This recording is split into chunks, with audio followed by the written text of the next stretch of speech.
sorry, Mr. Rose, but I cannot state conclusively that the cause of death was natural. I first learned about the Annalise Michel story while I was in New York City doing research for a Jerry Bruckheimer movie. And while I was there, I was spending time with a guy who's a police officer in New York City who specializes in researching demonic activity and these sorts of things. What I care about is telling Emily Rose's story. One of the people we were dealing with in the research process actually played us a cassette tape, which apparently is one of the tapes that one of the priests involved in the case had played over the airwaves in Germany, and it had been captured and recorded and sort of made the rounds, I think, over the years. And we heard just this little 1-minute excerpt of it, and it was just bone-chilling, you know, and we thought, oh my goodness, that hadn't heard anything like that before. He gave me a book on the subject, and that was the first time I had ever been introduced to that particular story. I read the book, and having read the book, I knew that there was something in it that was inherently cinematic because it was both a courtroom movie, would make both a courtroom movie and a horror movie at the same time, which I'd not seen before. But I also was very moved by the story itself. We tracked down the author, who was a professor who was, I believe, retired by the time we got in touch with her. And the book had gone out of print, and the rights had all reverted to her for any type of development at that point. So we just dealt directly with the author. Mama. Is it? It's a scholarship, Mama. They pay for it. They pay for everything. This is your dream, Emily. You'll be leaving us. It's okay.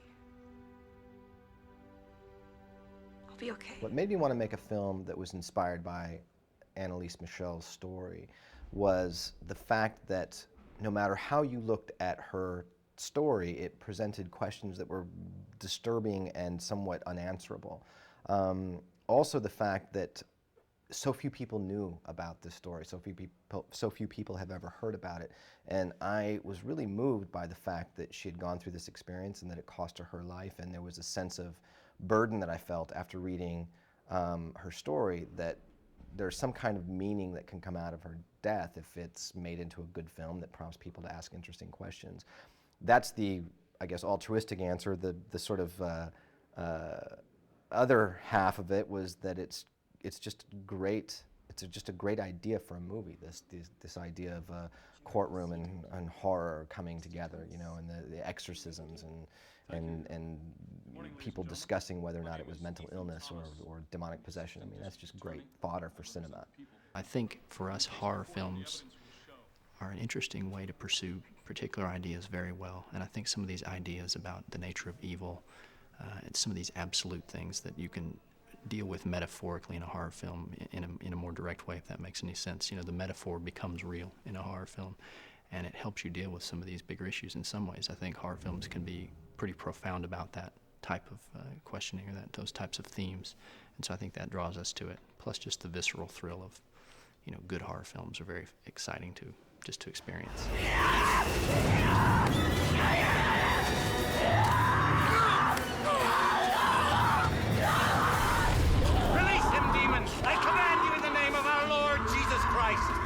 Before writing the screenplay for this film, I read somewhere in the vicinity of 24 books on the subject matter, which would include demons and exorcists and the paranormal and Satanism and all that kind of stuff. And it was a very unpleasant experience to immerse yourself specifically in the real case studies that have been done and the real life stories of people who have gone through the experience of possession and exorcism. So that was something I'll never do again. It was the most unpleasant part of working on this film, doing that research. And we also watched videotapes of exorcisms and saw some, like 48 Hours, I believe, or some of the news magazines over the years had occasionally done things where they were allowed to film exorcisms in progress, and we could kind of see what the real experience looked like, such as it is of an exorcism. And also interviewed a man who had performed some exorcisms, a couple actually, and saw some taped interviews with people who had performed exorcisms. But it proved to be very helpful because a lot of that research found its way into the film, because we tried to make a film that's accurate to what really happens, because people really do go through some radical experiences that lead to exorcisms, and we wanted to portray that well. The exorcism had to be abandoned. Emily was taken to a room and soon fell into a deep sleep. The whole thing was a complete failure. So a great challenge was, I think, to do justice to the courtroom drama and the logic of working through the evidence in the case and how it would proceed to its conclusion. The arc for Erin's character, what she was going through in the present and what she was confronting in her own life and how the case was affecting her, and Father Moore's journey, which is very tied into hers, and then Emily's as well, and to tell this supernatural story and give it enough beats and enough sequences that would make it scary enough to really carry that part of the movie through and give people watching it that experience, which is part of the truth of the experience as well, but also part of the entertainment value. But to build sort of the unfolding of the kind of the mystery in the movie of what her story is all about and take it to the end. And the first draft, I think, was written pretty quickly. We worked on it really hard. I think it was like 200 pages long. And then it was really just a process of us paring it down and paring it down and paring it down to what was essential, what felt essential, and then just the balancing act of going from this present story of the court case and the people involved in that, and Emily's story, which takes place in the past and in these flashbacks that we also get to see from different perspectives, from both the medical and the supernatural. The benefit of being able to flash back during the courtroom to these varying perspectives on the possession and exorcism stories allows the audience to make up their own mind about what they think really may or may not have happened. And this is a movie that certainly is intended to entertain. It's going to be very scary, but at the same time, my hope and certainly my intention is to make a film that provokes people to ask themselves what they believe and what they believe about evil, what they believe about the demonic. And inevitably, when you ask questions like that, you end up asking yourself what you think about God and what you think about morality and what you think about the nature of memory and of truth. And these things are very, very significant. And if you can get an audience to wonder about such things while completely entertaining them, then I think as a filmmaker, you've done your job. You witnessed this? Some of it, yes. I tried to visit every day, and the family told me the rest. Did you attempt another exorcism?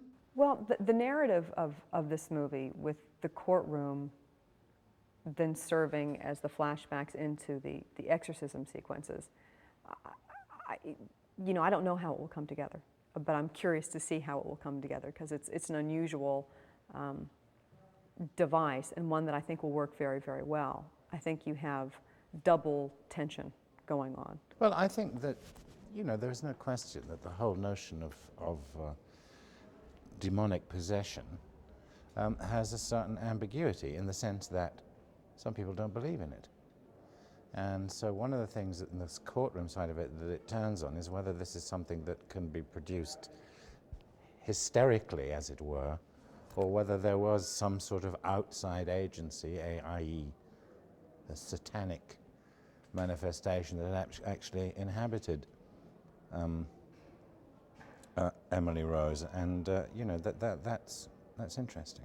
I thought it was a very fair and intense and exciting rumination of human frailty and the human spirit, and it challenges ordinary people to test their faith.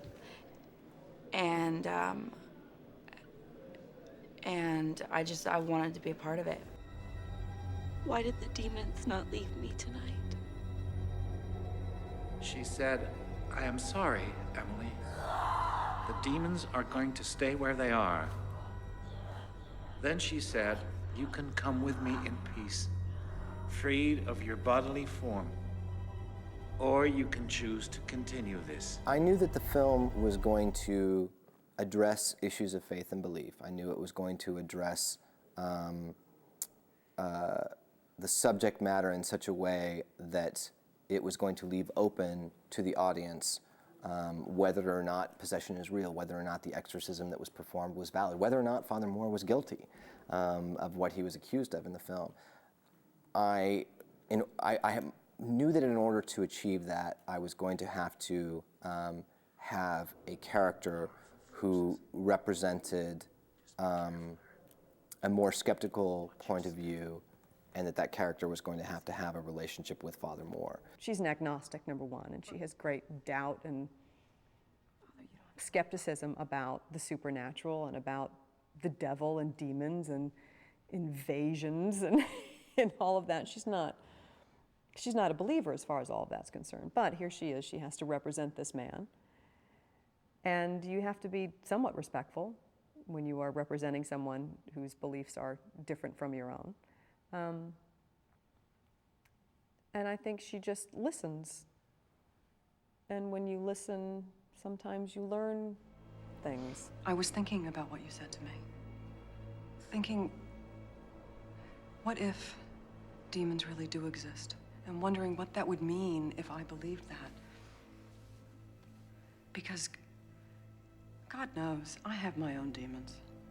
Erin goes through a lot of challenges to sort of her way of looking at the world ethically that may not necessarily lead her to any particular religion in the end, but it makes her start asking the kinds of questions that religion and those types of worldviews make you ask, which are, you know, what are the ethical ways to live in the world and to deal with other people and to make choices? And this is sort of a very dramatic way to raise those questions. Trying to figure out what's what, you know, is sort of an interesting thing to look at. And consequently, interpretation becomes a real hot topic for a lot of people. You see how people interpret the Bible or how they interpret the Declaration of Independence, depending upon how they see things. And there are a lot of events that happen to Erin throughout the movie, and she's trying to figure out what those things are. They're confusing to her. She can look at it rationally one way, and she could look at it in a very different way and come to a very different conclusion about what seems like a simple matter. Is it just the wind blowing open the door? Or is it more than that?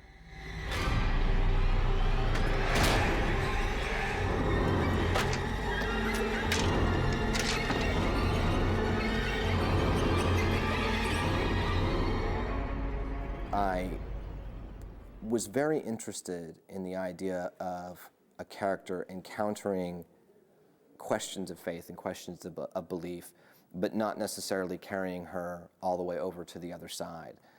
Because I think a lot of people never make that journey. A lot of people think deeply about the possibility that God is real, or that the devil is real, or that demons exist, and sometimes they probe that deeply and still come down with a lot of doubt.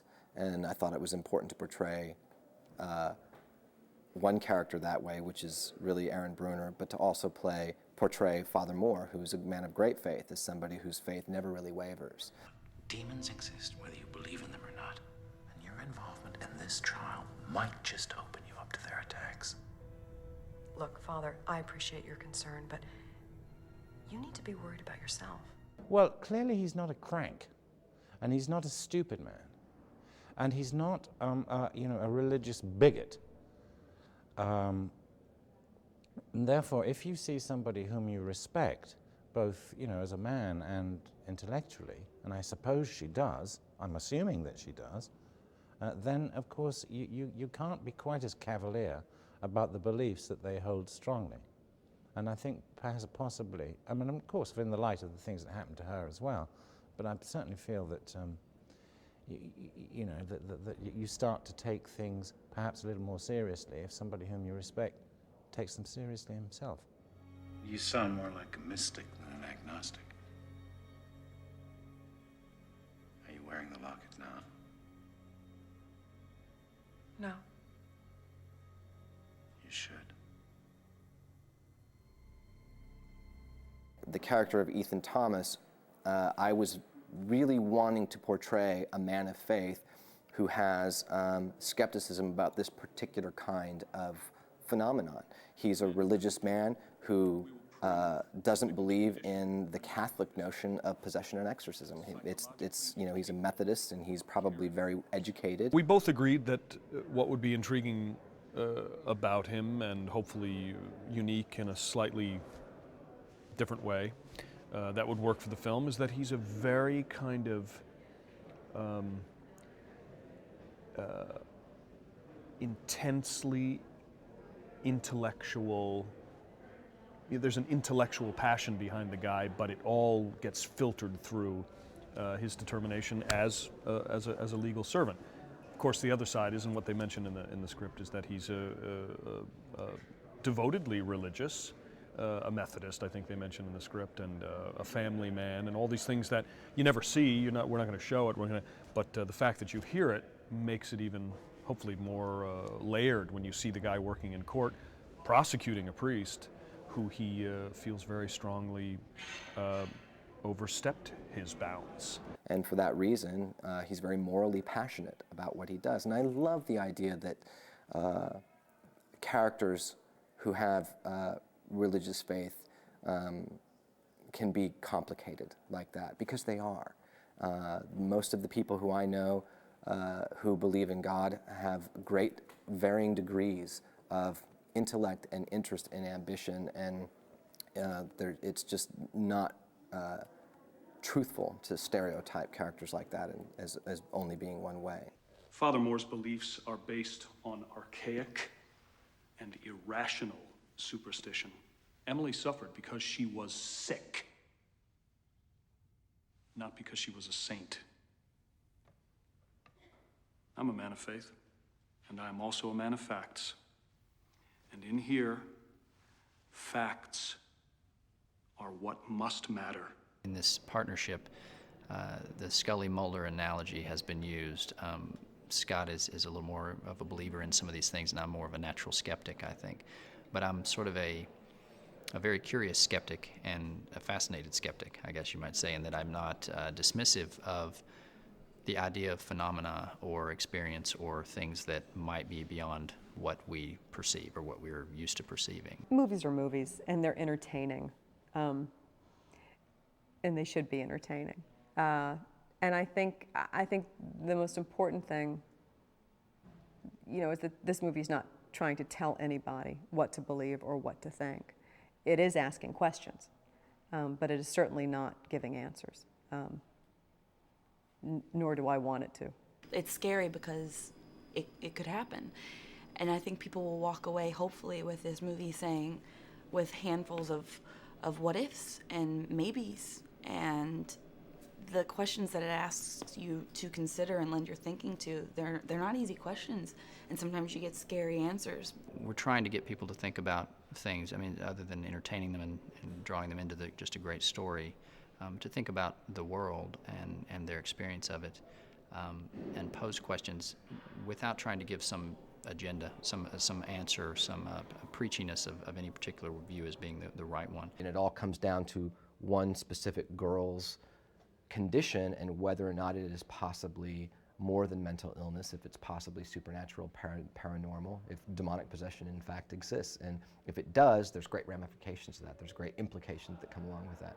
So I think that what we have really tried to do in making this movie is to not create any kind of propaganda that proposes that the paranormal or the spiritual or the supernatural exists or doesn't exist. We're really just trying to make something that forces you to ask those questions and ask yourself what you believe. People say that God is dead. But how can they think that if I show them the devil?